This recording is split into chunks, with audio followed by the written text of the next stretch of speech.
E isso se tornou um consenso, né? E eu te explico como isso é uma mentira e como os bancos não bloquearem absolutamente todos os ativos e bens do pseudo-juiz Alexandre de Moraes, eles vão acabar sendo expostos e vão sofrer, sim, sanções, aí sim, secundárias nos termos da Lei Magnitsky.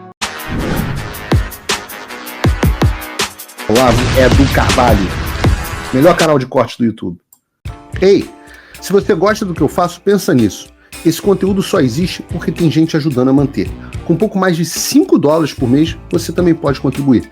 Acesse www.paulofigueiredoshow.com/apoia, use o cupom da descrição e já fica o meu obrigado.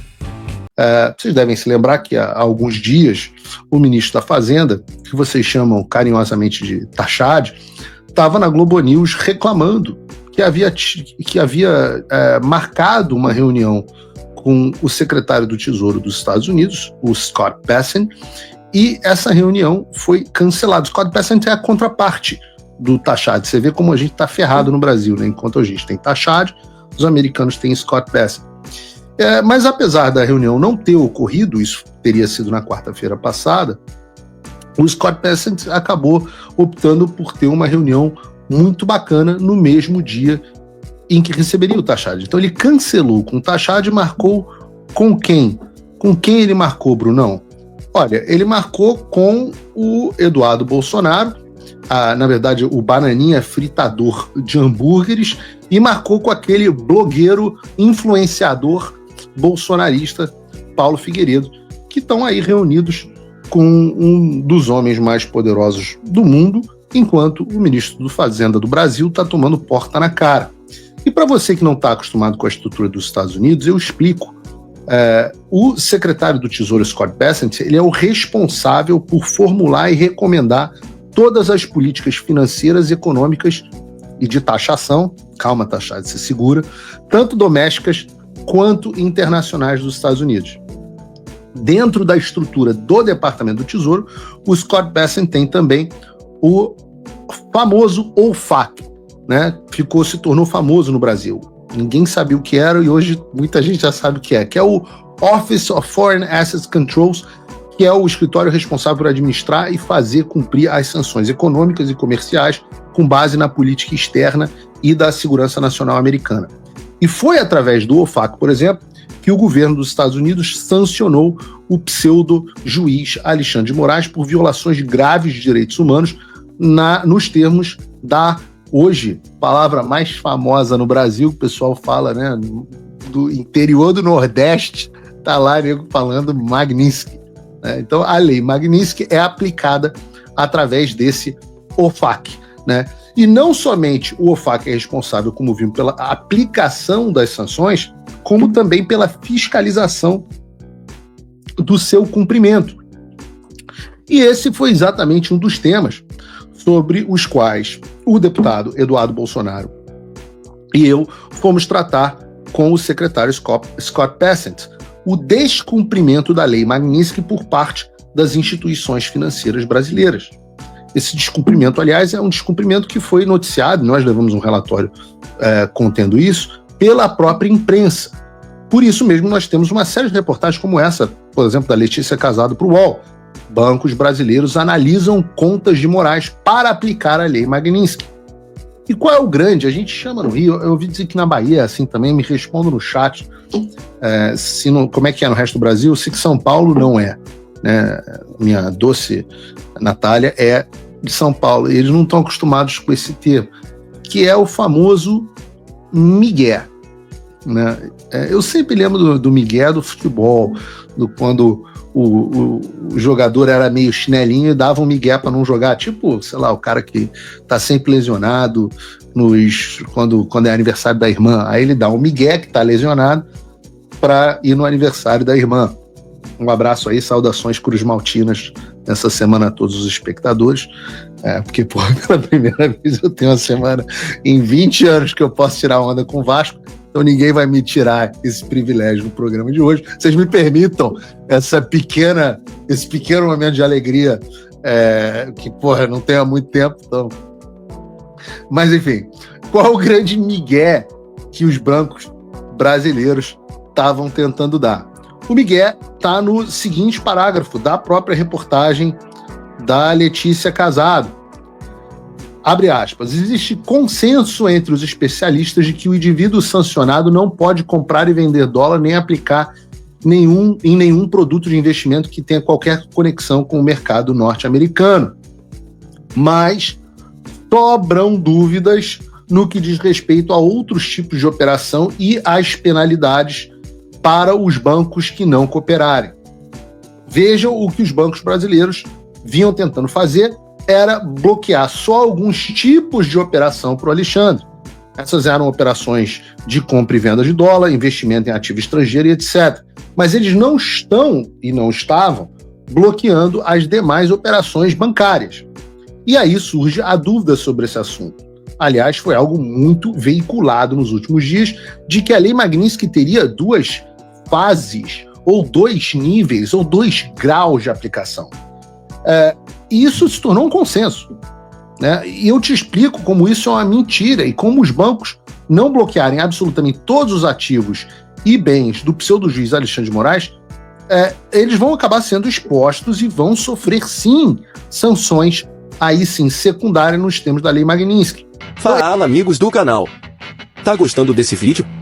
Então não esqueça de deixar o like, comente o quanto quiser e compartilhe com seus amigos e inimigos por um Brasil melhor e mais justo. Inscreva-se no canal e nos ajude a chegar a 1 milhão de inscritos. Não saia daí que o melhor desse vídeo ainda está por vir. Melhor canal de corte do YouTube. Então esse papo de que o FAC teria 2 níveis é uma das maiores sanções de 2 níveis, é uma das maiores bobagens que eu já ouvi, né? E nas reuniões que nós tivemos, inclusive dentro do Departamento do Tesouro, eu apresentei essa visão aos membros do Departamento do Tesouro, falando, olha, está saindo em todos os jornais que tem 2 níveis de sanção. Eu li absolutamente todo o código de sanções do governo americano e cheguei à conclusão de que não existe esse negócio. Eu queria perguntar a vocês se existe. Eu gastei bastante tempo estudando esse assunto, livro, foi leitura de código, foi bastante tempo lidando com as pessoas, aprendendo com advogados especialistas como é que se lida com isso, e eu descobri que não existe. A lista de Specially Designated Nationals, que é a lista SDN, ela é binária. Ou você tá na lista SDN, ou você não tá. O que significa que qualquer... E aliás, só para deixar muito claro, o Alexandre de Moraes está. O que significa que qualquer banco ou empresa global séria vai tratar o nome dele da mesma forma como trata, por exemplo, oligarcas russos, narcotraficantes mexicanos, terroristas iranianos, violadores de direitos humanos chineses e por aí vai.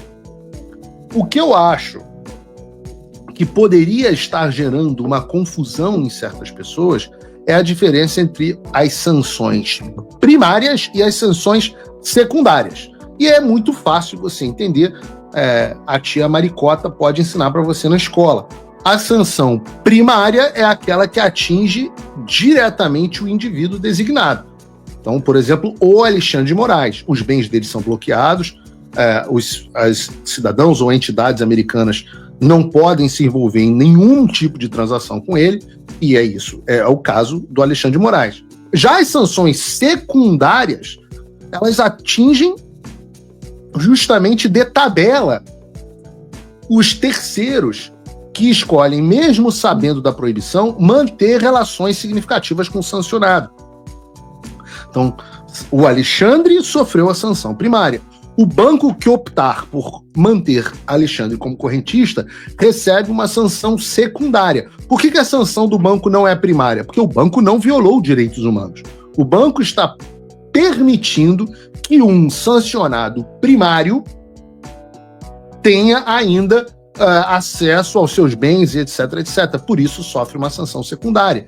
E é essa sanção secundária que vai acontecer com os bancos que quiserem continuar dando o migué e não cancelarem absolutamente tudo, ou seja, cortarem qualquer relação comercial com o indivíduo sancionado.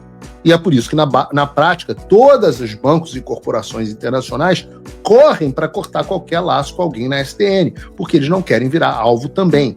Então não existe nível 1 ou nível 2. Existe designação. E a partir dela, você tem esse efeito cascata que é devastador.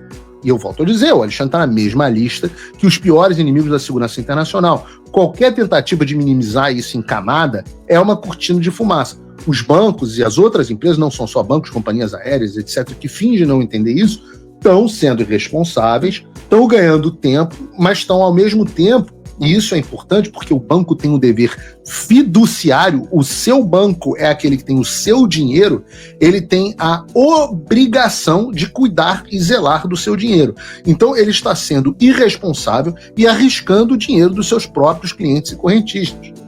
Eu, por exemplo, se tivesse conta no Itaú, estaria entrando neste momento com uma ação contra o Banco Itaú, justamente por violação do dever fiduciário. Grandes correntistas do Itaú, você que está em casa, pessoa física, a gente sabe que o Alexandre tem conta no Itaú, deveriam estar notificando extrajudicialmente o banco, dizendo: vocês não estão cumprindo seus deveres fiduciários. E eu digo aqui que nós tivemos com o Scott Bessent e o governo dos Estados Unidos foi detalhadamente informado sobre esta situação. Aliás, mesmo antes da reunião, quando nós chegamos lá com o relatório dizendo tudo que a gente tinha, eles já estavam falando: não, nós estamos cientes e estamos de olho. Nós estamos cientes e estamos de olho. Se você, como eu, está dormindo mais tranquilo agora que o Trump voltou à presidência, ótimo. Mas e o Brasil? Nosso país continua no buraco. A volta do Trump nos dá esperança, mas as coisas não vão se resolver sozinhas. Vai ser preciso muito trabalho, meu e seu. E não adianta xingar muito nas redes sociais achando que isso resolve alguma coisa. Não tem salvador da pátria, não tem um político que vai resolver por você. A responsabilidade é sua. Eu larguei tudo para me dedicar a isso. E você? Como você pode ajudar sem abandonar as suas obrigações? Simples. Apoie quem está na linha de frente. Sem isso, esse trabalho simplesmente não continua. Acesse www.paulofigueiredoshow.com/apoie e com a partir de $5 por mês, garanta que isso siga em frente. Se puder ir além, torne-se meu patrono Gold e participe do meu grupo privado e ajude a definir as minhas próximas pautas. A diferença entre vencer e perder está na ação. Durma tranquilo, sabendo que você fez a sua parte. Obrigada por assistir o vídeo até o final. Se você já chegou até aqui, confere se já está inscrito no canal e se já deixou aquele like generoso. Estamos quase chegando a 1 milhão de inscritos e a sua ajuda é muito importante para levar o canal Olavo Edu Carvalho mais longe. Até o próximo vídeo, meus amigos. E neste momento é muito fácil aos defensores do plano alegar: isso é uma teoria da conspiração.